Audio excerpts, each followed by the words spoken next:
Chaque fois que je me regarde dans le miroir, une idée me hante.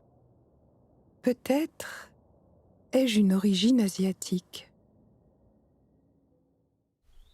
L'histoire commence avec ce verger de pommiers, avec ma grand-mère.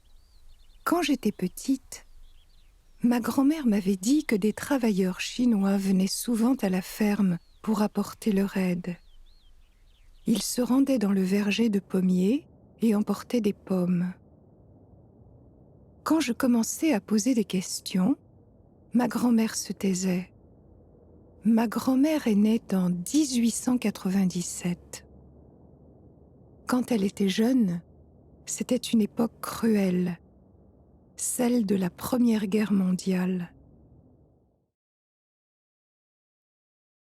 J'ai vu des images à leur propos. Y aurait-il mon grand-père parmi ces hommes qui ressemblent à des enfants? Je cherche des indices. Sans retour.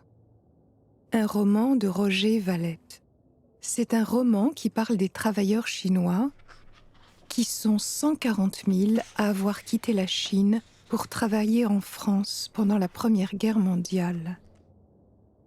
Combien était-on sur ce paquebot? 1500 ou 2000. Toute la matinée, tout l'après-midi, on longeait les côtes, la baie de Hangzhou, Ningbo, puis nous fûmes en pleine mer. Ce serait ça jusqu'à Singapour. Alors, spontanément, on se mit à crier de joie.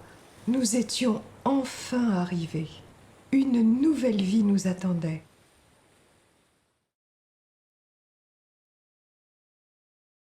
Leur nom reste inconnu. On les appelle, par dérision, les célestes, les brisés, les Qing. Leur identité est une suite de chiffres.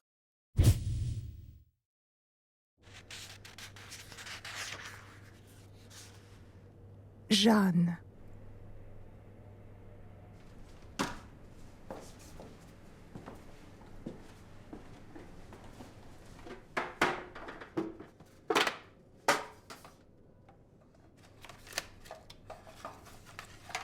Jeanne, c'est juste le prénom de ma grand-mère.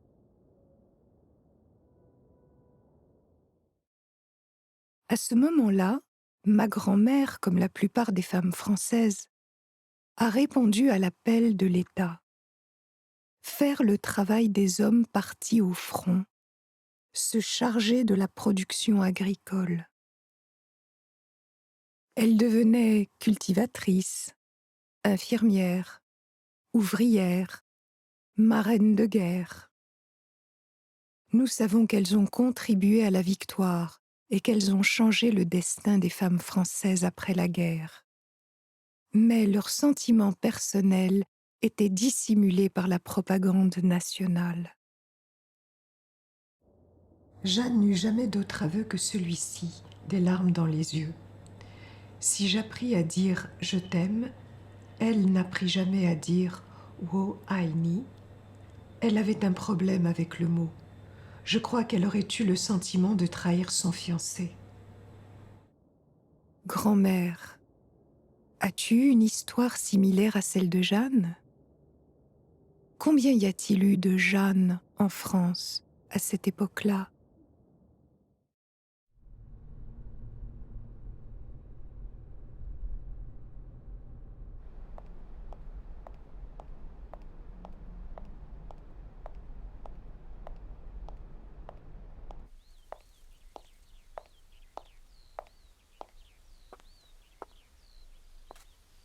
C'était la maison de mes grands-parents.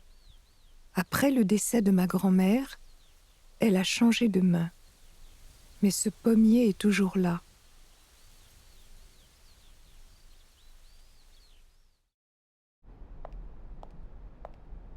Je suis née et j'ai grandi ici, jusqu'à mes 18 ans.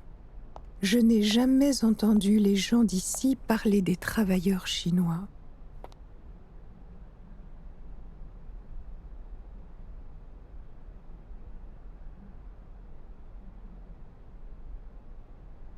Chacun vaque à ses occupations, comme si de rien n'était. Plus je vieillis, plus les paroles de ma grand-mère me semblent une illusion. Je me demande si cela s'est réellement passé ou si c'est un rêve qui m'est venu à l'esprit et qui m'a fait perdre la mémoire. Aucun enregistrement, tout comme l'histoire des travailleurs chinois. Si ces histoires n'avaient pas été écrites, elles seraient parties en fumée. Ils étaient strictement séparés des habitants français. Ce type de gestion militaire avait pour but de maximiser la transformation des travailleurs en machines à travailler. Il visait aussi à empêcher tout contact avec les Français, surtout les Françaises.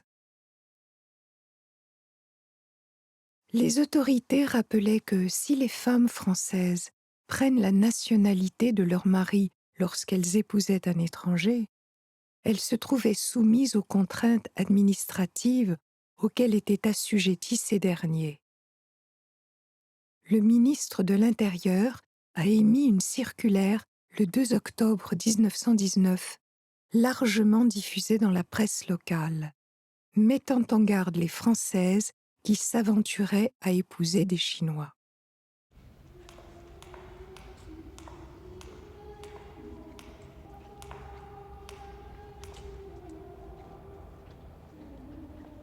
La pomme est le fruit défendu.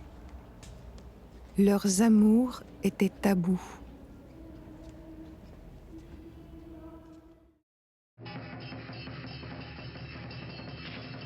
Mais cela ne pouvait pas arrêter ceux qui s'aimaient, d'autant plus que la guerre rend les gens particulièrement enclins à tomber amoureux.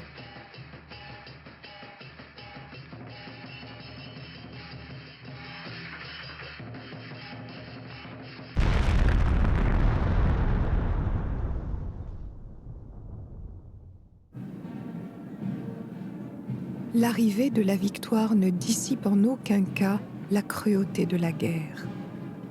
Il reste encore beaucoup de problèmes à résoudre après la guerre. Grâce à la contribution des travailleurs chinois, la Chine est classée parmi les vainqueurs, a obtenu des réparations de guerre. À la suite de cela, les travailleurs chinois n'ont pas été autorisés à rester en France et ont été rapidement renvoyés en Chine. Le gouvernement français avait décidé de recourir essentiellement à la main-d'œuvre européenne et de rapatrier le plus grand nombre possible de travailleurs coloniaux et chinois, car le gouvernement français souhaitait que ceux qui restaient soient proches de notre civilisation pour ne pas créer en France des sortes de colonies échappant à toute assimilation et ne pas altérer trop profondément ou dégrader notre race.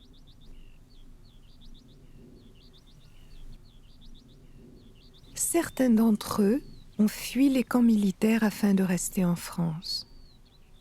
Au final, seul un très petit nombre d'entre eux sont restés. Beaucoup sont morts dans ce pays étranger. Leur corps porte l'honneur national, politique et économique que l'histoire retiendra. Dans le roman, l'amant de Jeanne est resté en France, l'a épousée et a finalement été enterré ici. Mon grand-père éventuel, est-ce qu'il est retourné en Chine ou est-il resté ici?